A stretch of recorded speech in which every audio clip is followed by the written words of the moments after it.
Accept نہیں کرتا کیونکہ تبدیل شدہ اس کا وہ ہے، اور یہ ڈی این اے اور آر این اے کے چکر میں یہ آر این اے والا ہے تو یہ ڈی این اے کو خراب کرتا ہے، لیکن یہ خود نہیں پنپ سکتا۔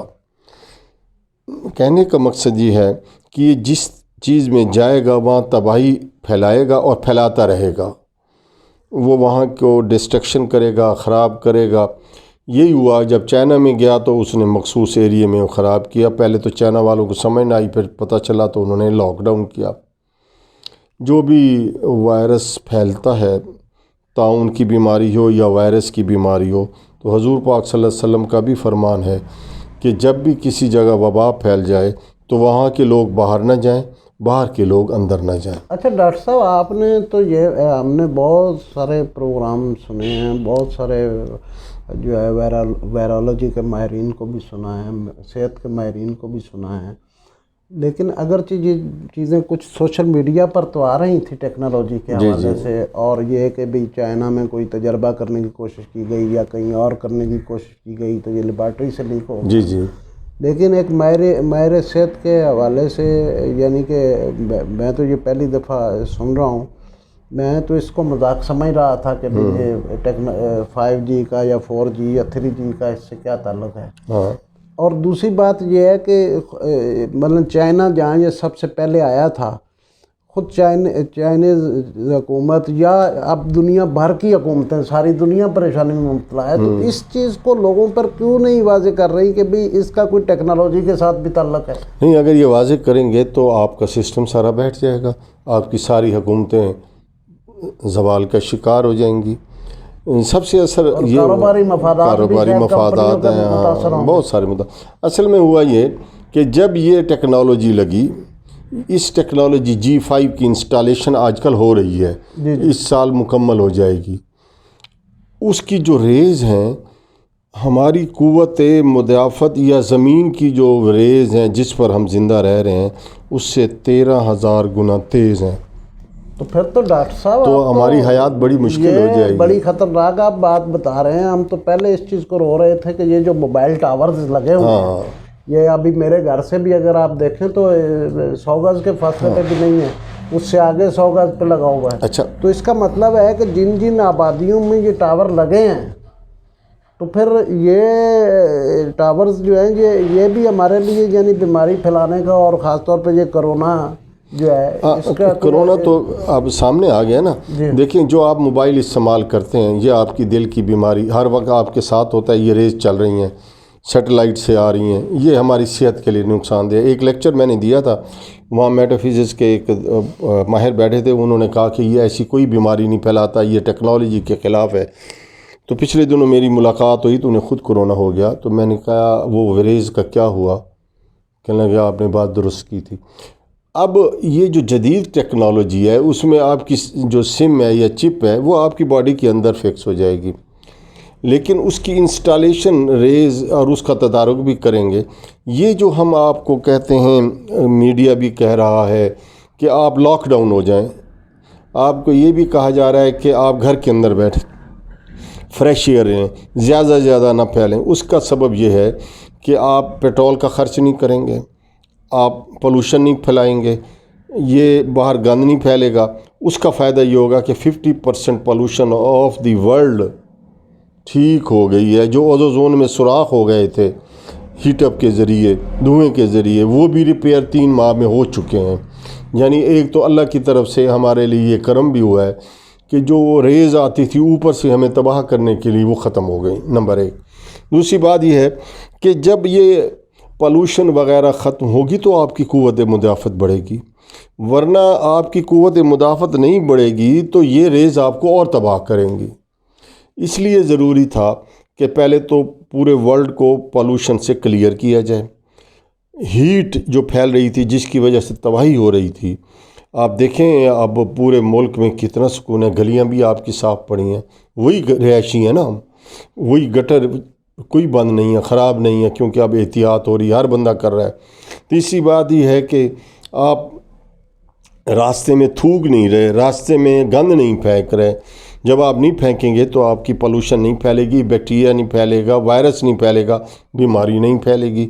اللہ تعالیٰ نے کرم یہ فرمایا کہ ہم پر سورج کی نعمت دے دی، بارش سے یہ سارا تباہ ہو جاتا ہے۔ یہ بتائیں کہ اگر خدا نہ خواستہ یہ کسی، اب جہاں تک علامات کا تعلق ہے وہ تو کافی حد تک لوگ جو ہیں جان بھی چکے ہیں، کوئی خاص اگر ایسی علامت ہے جو آپ سمجھتے ہیں کہ ابھی تک بیان ہوئی ہے، ایک تو وہ ہمیں فرما دیں، اور دوسرا یہ آپ بتا دیں کہ اگر کسی کو خدا نہ خواستہ یہ ہو جائے، اس کو پتہ چل جائے تو وہ کیا کرے، اور حکومت اس کے لیے کیا کرے؟ دیکھیں، کرونا سے بالکل ڈرنے کی کوئی ضرورت ہی نہیں ہے۔ نمبر ایک، یہ خطرناک وائرس ہے لیکن مار نہیں سکتا، بندے کو مارتا نہیں ہے۔ مارتا اس وقت ہے جب آپ اپنی احتیاط نہیں کرتے۔ کیسے کہ آپ کرونا آپ کو لگ گیا ہے، آپ اپنی قوت مدافعت نہیں بڑھا رہے، کام پہ کام کیے جا رہے ہیں، ریسٹ نہیں کر رہے۔ جب ریسٹ نہیں کریں گے تو آپ کی قوت مدافعت کم ہو جائے گی اور آپ کی باڈی کے بہت سارے اعضاء ضائع ہونا شروع ہو جائیں گے۔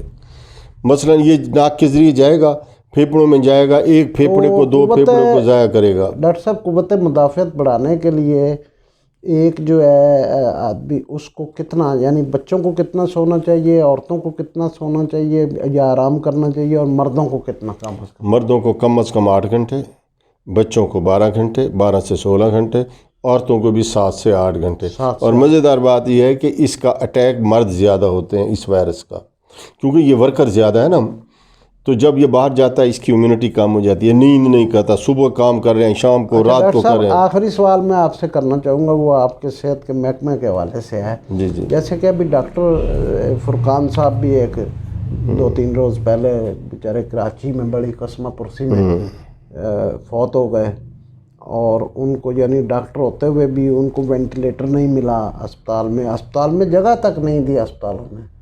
اور یہ جب یہ صورتحال ہمارے ملک میں آئی ہے تو ہمیں یہ احساس ہوا ہے کہ ہمارا محکمہ صحت جو ہے، یعنی کہ پہلے ایسے ہی چل رہا تھا جیسے جو ہے ایک عام آدمی کوئی اپنی بس چھوٹی موٹا کھوکھا چلاتا ہے اور بس اس میں سامان ہو یا نہ ہو۔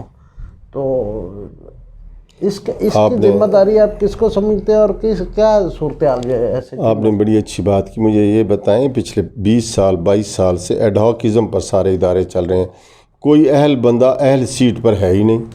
اب جب وہ نہیں ہوگا تو مشینری کیسے چلے گی؟ کمیونیکیشن گیپ ہے اداروں کے درمیان۔ جو بندہ بیٹھا ہوا ہے وہ سیاسی بندہ ہے، وہ اہلیت نہیں رکھتا۔ اتنے وینٹیلیٹر ہمارے پاس ہیں، اتنے وینٹیلیٹر ہیں، اتنے ایکس ریز ہیں، اتنے باقی سپیئر پارٹس ہیں، چیزیں ہیں، لیکن ان کو آپریٹ کرنے کے لیے، مشینری کو سیٹ کرنے کے لیے ہمیں کوالیفائڈ بندے چاہیے۔ وہاں آپ نے تو رکھے نہیں۔